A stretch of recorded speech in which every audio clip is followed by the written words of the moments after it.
ආයිබෝන් ළමයි. අද මම ඔයගලන්ට කතා කරන්නේ helping verb එක නැත්නම් auxiliary verb එකක් සම්බන්ධයෙන්. MAY මේ කියන helping verb එක යොදාගෙන කොහොමද වාක්‍යයක් සකස් කරගන්නේ කොහොමද කතා කරන්නේ කියලා.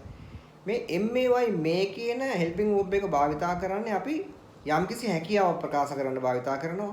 ඒ වගේම අවසර ගන්න, අවසර දෙන්න භාවිතා කරනවා. May I go home? මම ගෙදර යන්නද? May I read the book? මම පොත කියවන්නද? May I sit here? මම මෙතන වාඩි වෙන්නද? අපි හැකියාව ප්‍රකාශ කරන්න කොහොමද යොදාගන්නේ? It may rain. It may rain today. අද වහීවි. ඒ වගේම I may go. මම යන්න පුළුවන්. මම යා හැකි. අපි ඒක අවසර ගන්නව නම් කොහොමද? මේ මුලට යොදනවා. May I go? මම යන්නද? May I go? මම යන්නද?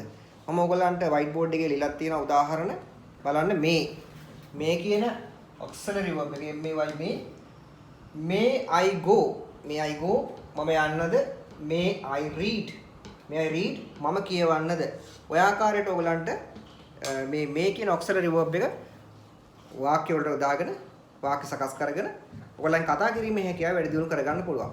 ඉතින් මම වීඩියෝ එකේ description එකේ දාලා තියෙන උදාහරණ ඒවත් බලන්න බලලා ඊළඟ පාඩමත් එක්ක එකතු වෙන්න. Thank you.